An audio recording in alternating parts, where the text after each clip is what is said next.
the third panel discussion on demand generation and use cases. So before we start, it's my duty to introduce the session chair and esteemed panelists to the audience. Our session chair, Mr. Arun Agarwal, is Deputy Director General Satellite at DOT. He is an ITS officer of 1990 batch and has about 33 years of experience in the areas of planning, installation, standardization, USOF schemes, etc. of telecommunication. Mr. P.J. Nath is the Managing Director at Nelco Limited, having a rich experience of over 25 years in enterprise market in reputed IT and telecom service companies like Wipro, Tata Communications, and SIFI. Mr. Karunesh Chadda is Head Regulatory and Compliance at Planetcast and is into broadcasting services, satellite networks, uplink, downlink setups, effectively coordination with government agencies like DOT, MIB, DOS, and ISRO. Mr. Shivaji Chatterjee is CEO and Managing Director at Hughes Communication. His areas of expertise include satellite communication, broadband networking, managed services, and business solutions across diverse industry segments with many firsts. He is with Hughes for more than 28 years now. Mr. Amresh Singh, Head of Business Development, B2B and APEC, Asia Pacific at Amazon Kuiper. He has more than 15 years of experience working with telcos and business partners in engineering, product management, business development, and sales function. Mr. Rahul Vats is the Chief Regulatory Officer, India and South Asia, Bharti Airtel. He heads the government relation, policy and regulatory interfaces across the company's business spanning mobility, broadband, DTH, data center, etc. He is also a director in OneWeb India. So we welcome each one of you for this panel discussion. And now I'm handing over to the chairman of the session for opening remarks, please. Thank you. Good afternoon to all. I am thankful to InSpace for inviting me to this panel discussion. The topic is SatCom-Demand generation and use cases. So demand for any service is created if there are use cases.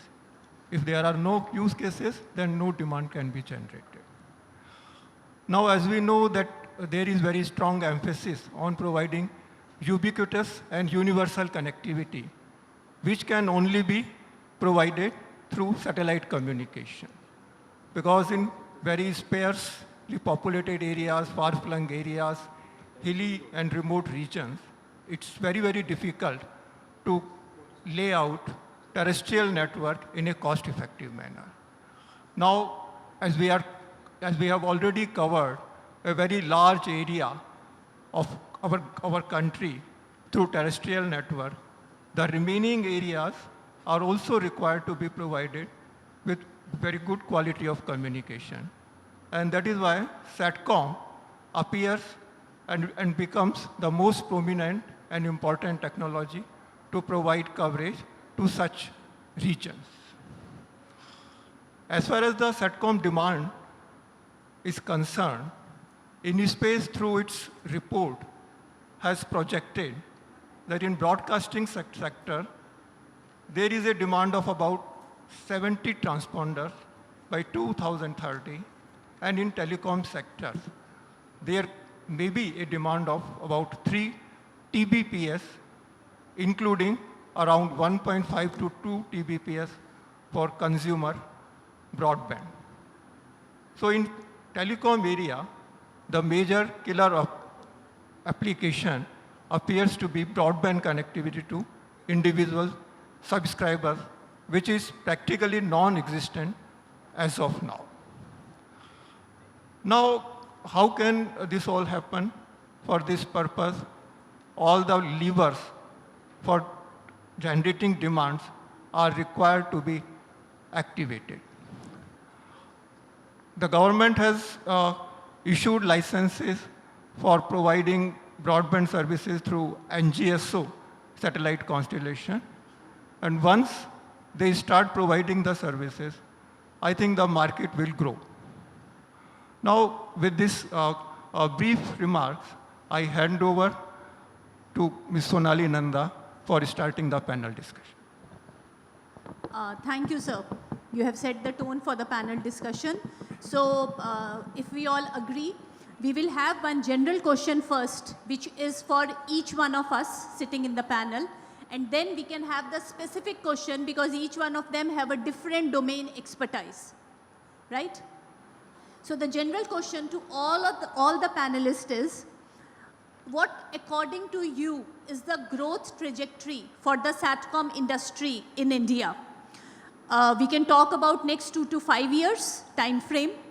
At the same time, if you want, you can specify that if any new SatCom project or SatCom application is being rolled out in the market in a big way. Reliance is known for that. They were in the last panel.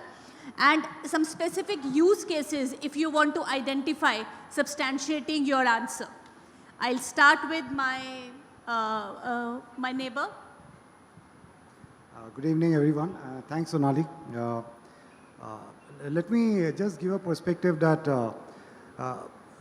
in India, the broadband growth through satellite will grow multifold. And what will happen is that it will vary from different segment to segment. There are certain segments where we are already using VSAT services, which is on GSO satellites right now. But there are a lot of other segments where we are not even using, where there is a potential for using satellite communication. That's because either the prices are too high, limited capacity, or that the GSO satellites are not good enough. So two things, there are multiple things happening, but the two key factors that will drive the growth is one, in terms of availability of larger capacity, with that falling in prices, even for GSO satellites, right? Within GSO satellites also the newer technologies are coming, which is making the, apart from capacities becoming larger, are becoming far more cost effective. So that's one. Other part is in terms of the NGSO satellites being, becoming operational, both LEO as well as MEO satellites. These two will drive a growth within the existing segments. And I don't want to talk of the specific segments because I'm sure it's going to get covered as we go along. And also help in adoption of satellite communication into many other areas which have not been used so far. Just to give an example, I don't think so we are using satellite communication as a media redundant backhaul for terrestrial networks. That's on GSO, it's almost impossible. With NGSO, that will be possible. Just one example. And that itself could really drive the capacity demand in a big way. So as we go along, I'm sure we'll talk of specific sectors and we'll talk more about it. Yeah, with this. Thank you, sir. Over to you, Chaddaji. Good evening, everybody. First of all, I would like to thank Chairman Saab and Sonali for inviting here in the panel. And regarding the question, I would like to add what Mr. Nath has said. This is going to multifold the satellite demand in next 3 to 5 years. But we have to see the usage of satellite. We have seen the broadcasting usage, we have seen the VSAT usage, we have seen the ATM, whatever, usage or IFMC usage. But now the time is coming wherein we can add some new usage in the satellite industry, apart from these things, like for satellite CDN, like for collection the content from the producers, from the production sites. For this applies to Netflix, this applies to Amazon.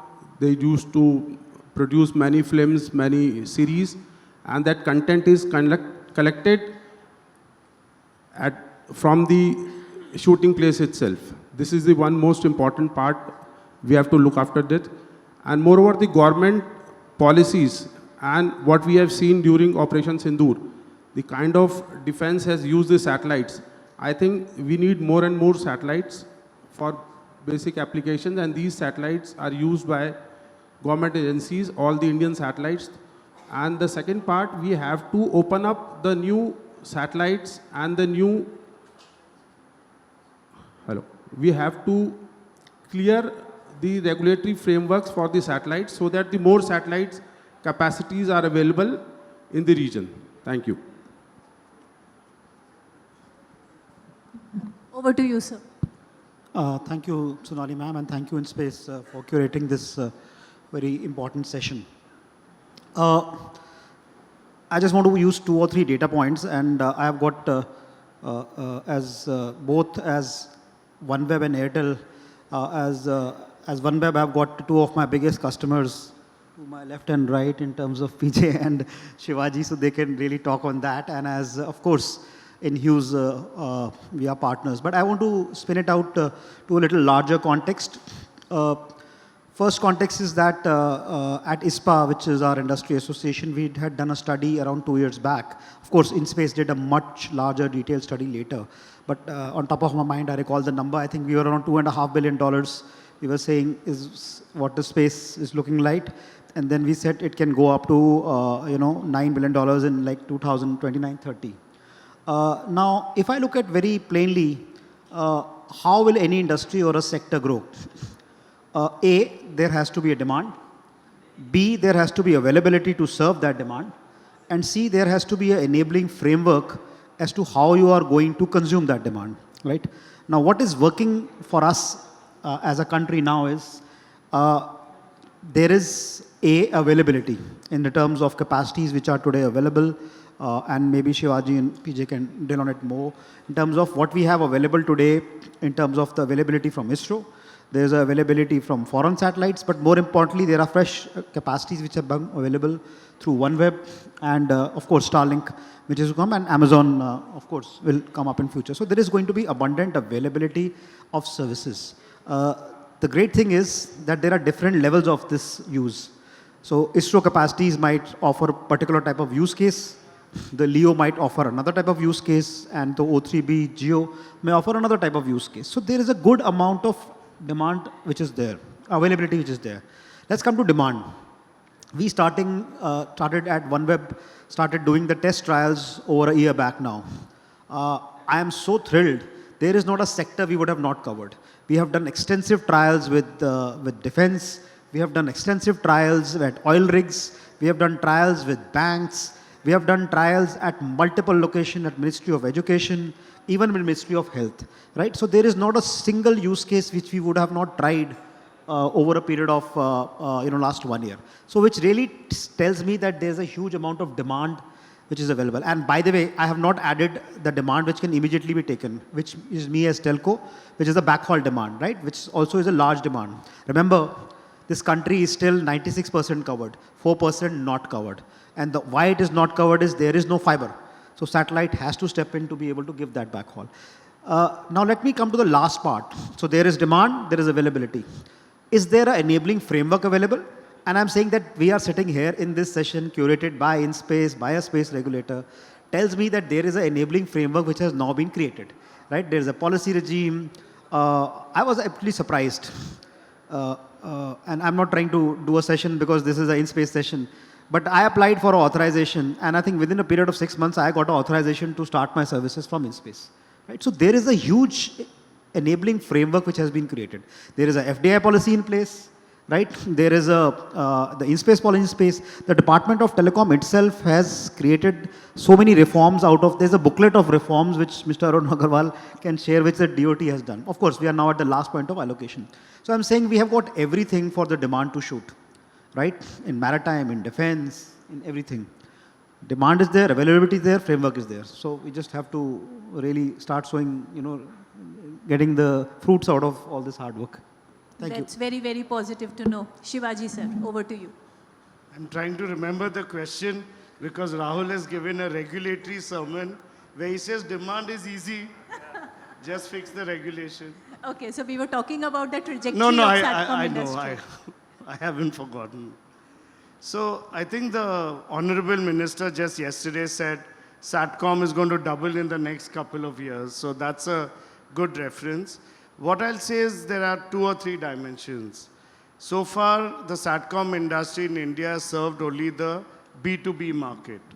So from a B2B market, one big element is bandwidth going from kbps and low megabits to tens and hundreds of megabits per site. So that's the quantitative growth, which is 100% assured. And I think that is something which is the existing base. If they've stuck with SatCom in the last 30 years, despite everything the telcos have done in India, they are co-users and they're really looking forward to this 10, 20-fold increase in bandwidth with a much better performance, whether it's through VHTS or through NGSO. The other element is new applications. And that was another part of your question. No doubt, I think mobility is the big game changer because with geo terminals, which are big and bulky, if you now look at the terminals which the Leo guys have created, I think Kuiper's booth, I saw something which is even smaller than a laptop. It's amazing. And I think that is going to create a whole change in the way you communicate. Urban users may just decide to have a broadband terminal with them, like in the US, so that whenever they travel, they go to the hill station anywhere, they have connectivity. It can really open up a lot of things. And of course, for the government, defense, paramilitary forces, disaster response, it's a big element opening up. And in the commercial side, for maritime, fishing boats, and aviation, we don't have Wi-Fi on the planes in India, as we know, and this is definitely going to get opened up with these lightweight terminals which are going to come on the plane, which don't even weigh 20, 30 kilograms. So that's the dimension, and overarching thing is broadband and B2C. So that, if you look at the in-space report, that's 1.5, 2 terabits.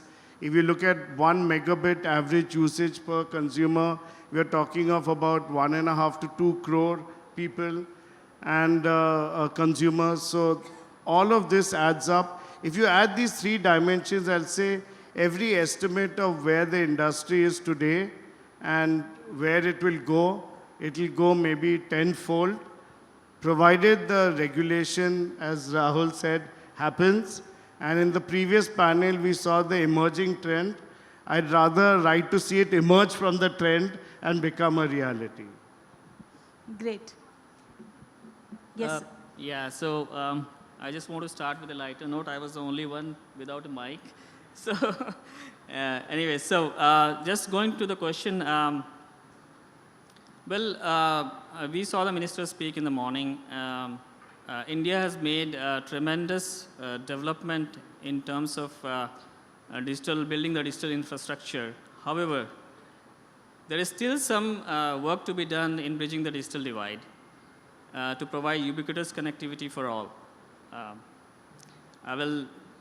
Coming back to the SatCom future for next 2 to 5 years, I think there's a tremendous potential for SatCom working in collaboration with industry as well as the government. At Project Kuiper, our mission is to provide connectivity across the globe to all customers, in addition to the underserved and unserved communities of the world. It also gives us an opportunity to work on the government flagship projects like BharatNet, like Viksit Bharat, like Digital India. Coming back to the second part of the question, the drivers for SatCom connectivity. I think like Shiv said, mobility use cases have tremendous potential for SatCom connectivity, primarily because there is not much substitute technology, and with the NGSO bringing multiple 100 Mbps of downlink and uplink capacity, I think that's one vertical where the SatCom can see tremendous growth going forward. Apart from that, the fixed enterprise segment, wherein there is a need for connectivity as a primary source as well as the secondary backup connectivity, I think there is a tremendous potential for that as well, especially in enterprise verticals where the enterprise locations are located remotely, for example, oil and gas sector or energy vertical specifically. Kuiper is also bringing some unique technology and kind of, you are most welcome to come to the Kuiper booth and see what she was talking about, the terminals which we are coming up with, and we are very proud of that. All in all, I can say that SatCom has a large potential. There are enough drivers for SatCom connectivity to be successful in India as well as across the globe. Right. Thank you, sir. So it's very heartening to know that SatCom has great potential, that trajectory is going up, and the kind of use cases identified by the esteemed panel are cellular broadcasting, defense sector, disaster management, energy sector, B2B enterprises, and mobility. So now, as the second round of questions, we will come to the specifics because they all belong to different fields, different expertise. So can I start with Mr. Nath, Nelco? Nelco is a leader in fixed VSATs and maritime. Now we will talk about maritime with you. What is the existing rate that you provide for the maritime vessel on an average? And if at all you have to increase it, do you think, is it possible? Technology is there. Number two, are the maritime consumers okay to pay for that more price and better services? And we would also like to understand from you that do the consumer for a maritime service, they look for a complete package solution, or they have the package, they only want bandwidth from you? So what kind of model works here? Thank you. Thank you, Sonali. Let me give a perspective. When you say maritime, now you have to look at that within maritime, there are multiple sub-verticals. There is energy, there is cruise, there is commercial vessels, and then fisheries, right? Fishermen's vessels. So all of them are quite different. So the use cases for each of them are different. I'm not answering all your questions in the sequence, but in the order is coming into my mind. So the type of bandwidth consumption changes from vertical to vertical, right? The ability to pay for the capacity also depends on which segment they are. For example, energy is more willing to pay because it is directly related to their operations. For cruise, it is more for customer experience, right? So there they may compromise in case the price is too high. Another thing which is coming up is that the crew welfare is becoming very, very important in any of the segments. So apart from doing your normal operations, you also need to take care of crew welfare. And one of the biggest things for crew welfare when you are in deep sea is how are you able to be connected all the time to your friends, family, and the world as a whole. So that is itself a requirement. So what we are seeing is that as and when the prices come down, the capacity consumption keeps on going up. So directly proportional to the capacity, the prices that come down, prices of this thing, and each of them pay different prices. So the other question that you said was that, is it only a pipe that they're buying? Yes, answer is initially, yes, it was only a pipe, but increasingly the requirements are coming in terms of getting a total solution, which is be it cybersecurity, be it VoIP calls on that, or doing the applications on the cloud, and therefore what kind of a total solution that you can offer to the customers, right? So eventually the way the model will work is with larger capacity available, with NGSOs also coming and giving much lower latency capacity. The kind of use cases for each of these segments will also undergo change. The other thing that we feel is that both is applicable for maritime and aero. We should not look at only from a 5-year perspective, but slightly longer. To give an example, aero in aircraft, the delivery lead time itself is couple of years, right? So therefore, we should look at it from a longer perspective. Similarly, for maritime, let's say cruise in India is hardly there, but in the next few years it will really grow up. So we should give slightly more time when we look at maritime and aero in terms of the way the growth is going to happen. Yeah. Yeah. Thank you, sir. So coming to Mr. Shivaji Chatterjee, Sir, Hughes has the maximum VSATs installed in the country. We know that. Now, most of the VSATs existingly are on KU band. But the global trend is that VSATs are migrating to KA band now for the obvious reasons of cost advantage, and KU band is more congested. So what do you think should be done, the steps that should be taken both by the government and by the industry towards triggering the usage of KA band in the country? As Hughes, if you want, you can mention what kind of strategy you are building up internally to move to KA band for the VSAT technology. Yeah, so in India, it's always been a case that supply is less than demand. Right now, even in the previous question, the NGSOs creating supply is what is driving the demand. And now that ISRO has launched earlier this year the GSAT-20 satellite with 48 gigabits capacity on Ka band, as well as a couple of other satellites being launched by in-space authorized foreign private providers, which will come up in the next one or 2 years. So no doubt, firstly, supply is there. Only then you can gauge the demand.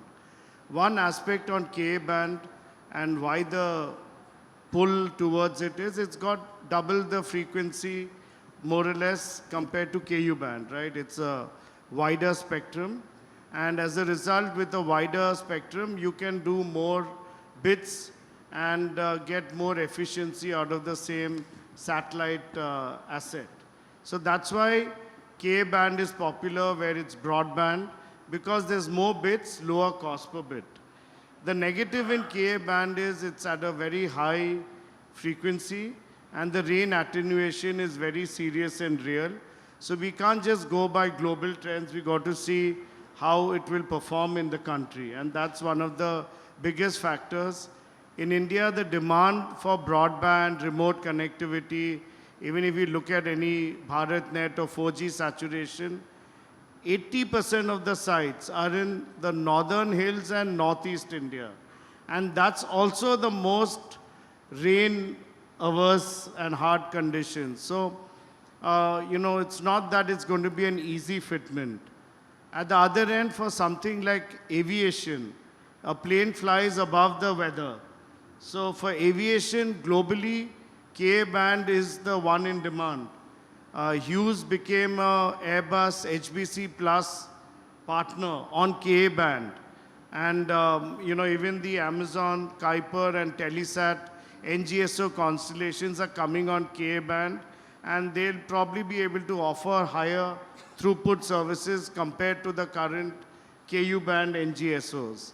So it's a trade-off. For us, it will be a mix of really critical applications will still either have multi-orbit, multi-band options, but definitely for where you just need speed, where the reliability doesn't need to be in all nines, for aviation where the weather is not a matter, Ka band will do very well. For BharatNet, I think Ka band will do very well. For cellular backhaul, I think it's a very good fitment for the 4G saturation project. Because again, I'll say that the uptime needs are not as critical. In a remote area, you have many other things which will create downtime than the rain. So one has to just stay balanced. Right. So as Hughes, do you have any plans to migrate to Ka band?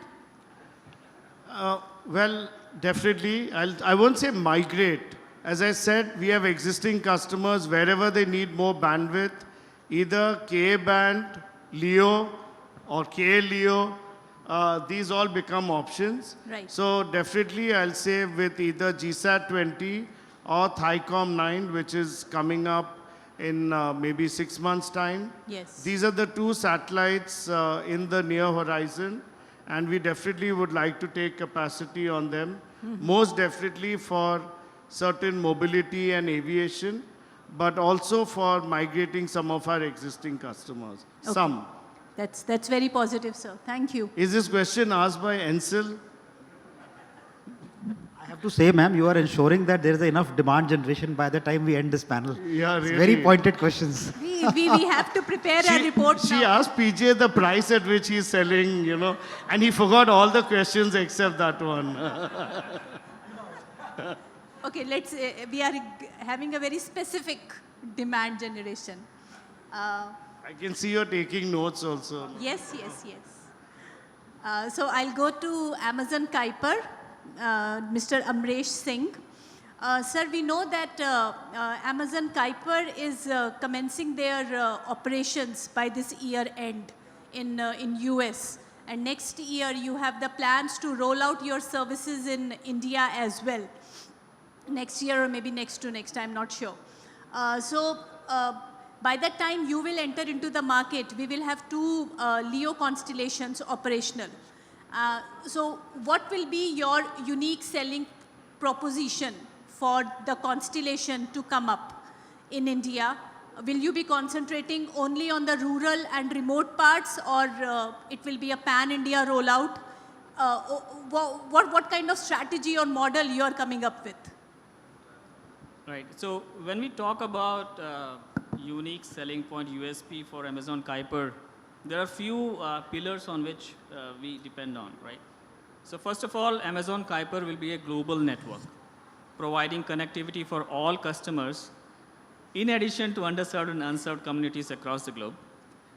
Kuiper is deeply integrated into Amazon Fabric, right? So it's not just about satellites and satellite connectivity, but Kuiper is, we call it Kuiper plus AWS, right? We have AWS ground infrastructure network, which works in unison in collaboration with Amazon Kuiper to provide end-to-end secure connectivity to our end customers.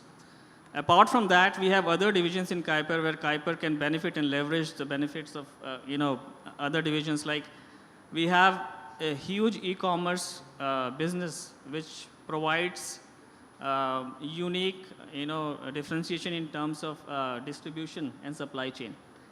So adding all this together, we are coming up with a unique value offering.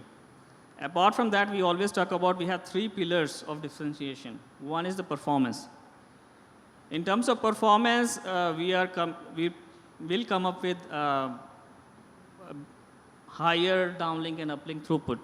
In terms of performance, I talked about the Amazon customer terminals earlier, and very welcome to all of you to see those customer terminals. We have really great form factor terminals providing high capacity in both uplink and downlink.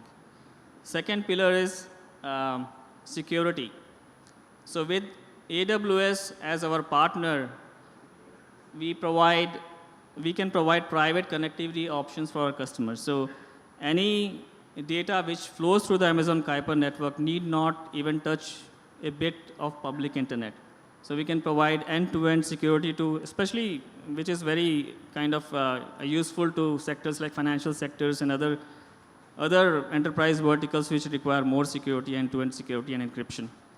And the third pillar is enterprise trust. So when we come up with a solution, we come up with a solution with all the good ingredients of enterprise readiness. For example, the API integration, as well as the dashboard for our end customers, for our partners. So when we announce our service launch, we'll be ready to go from the get-go, from day one.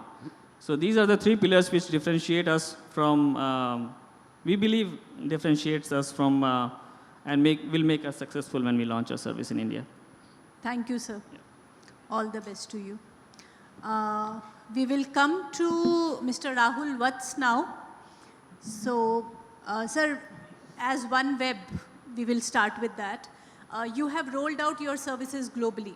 In India, we understand, yet to, but then globally, what kind of use cases are you seeing? What kind of impact OneWeb is putting on the experience of people there?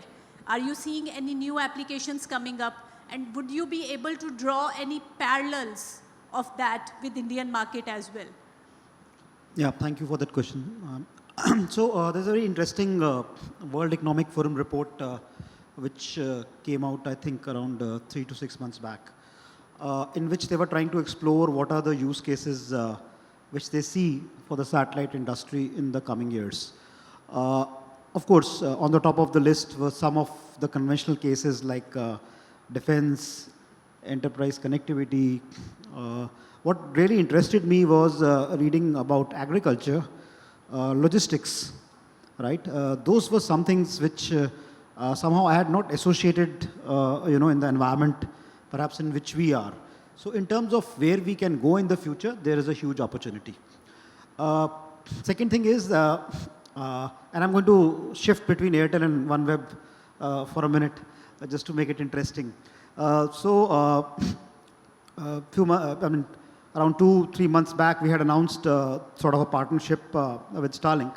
And the first call we had got to us was from a very renowned, one of the top banks in the country.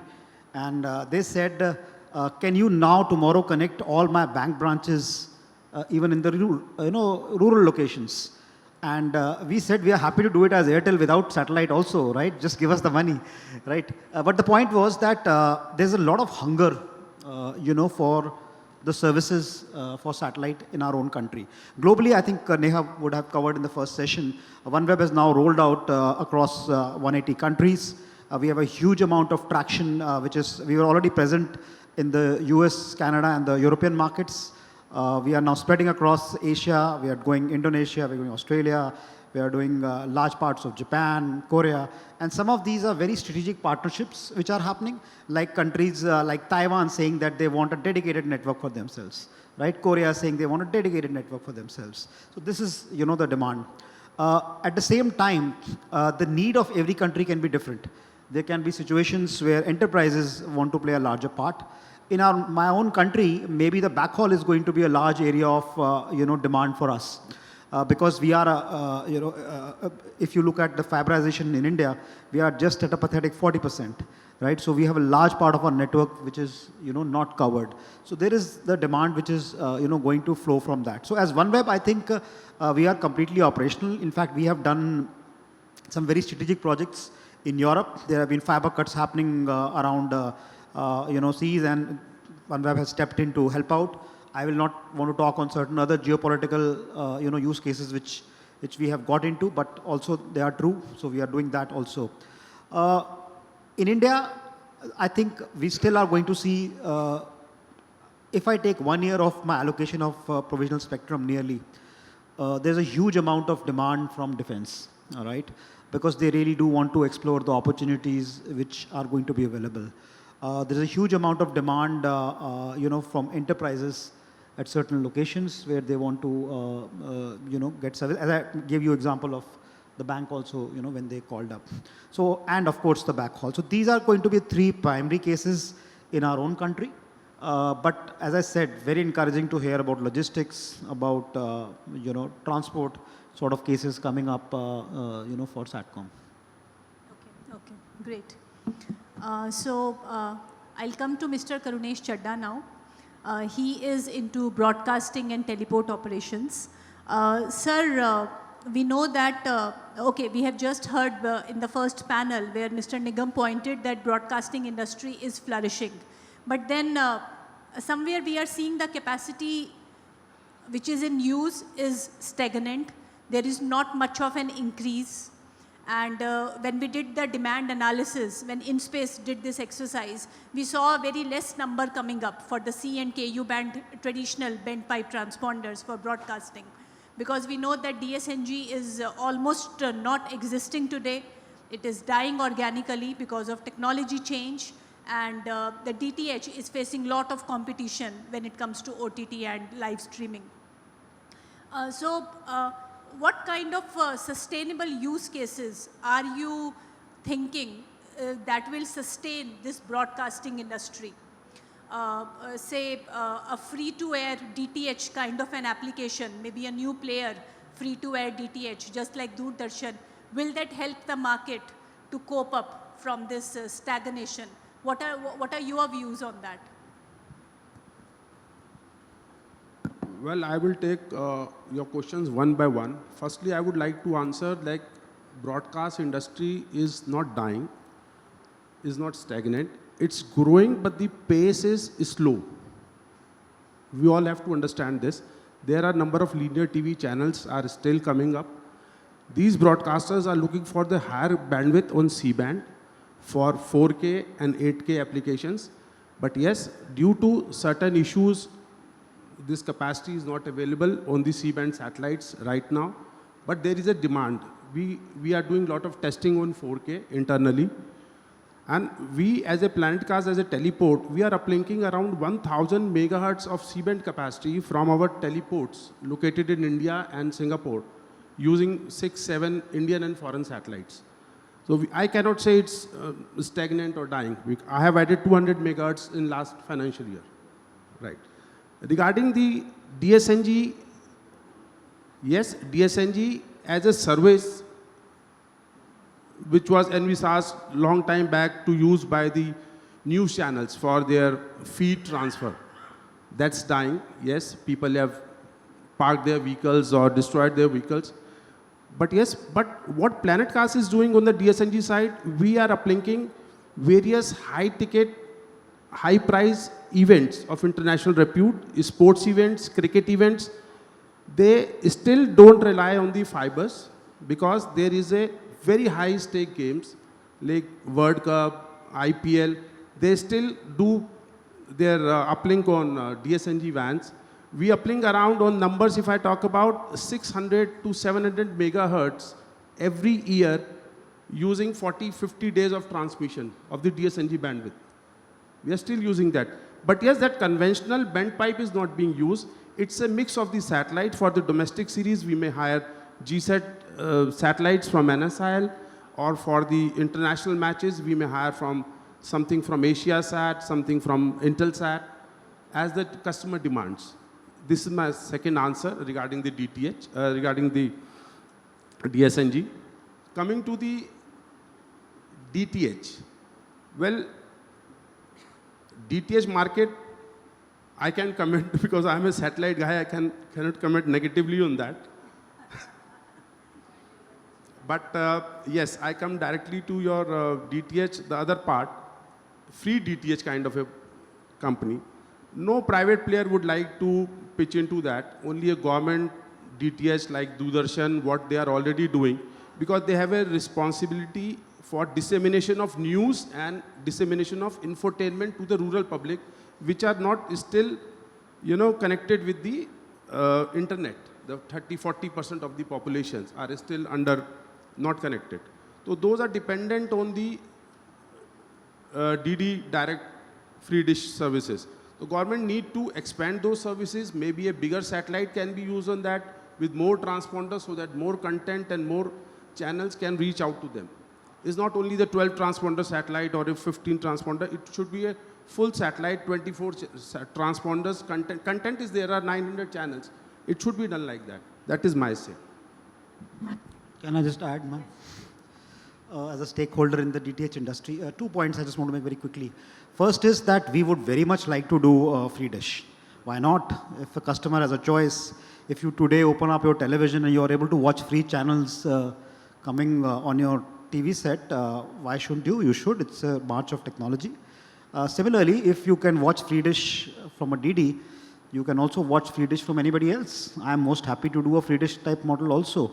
So in terms of competitive intensity, it's definitely something which I think the regulator should look at. Coming to this point about the DTH industry per se, I'm saying it is a dying industry. It is under real stress.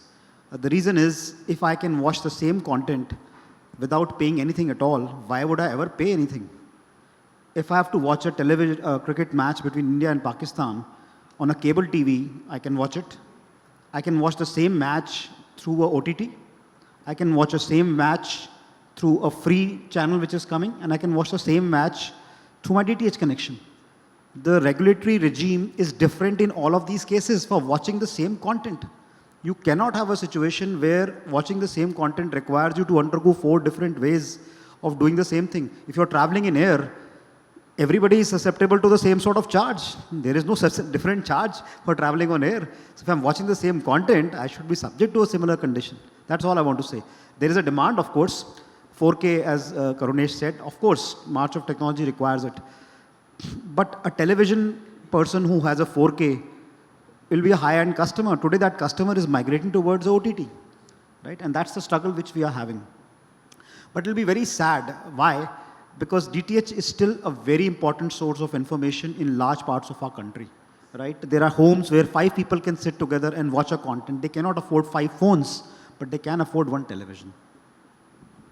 Very true, sir.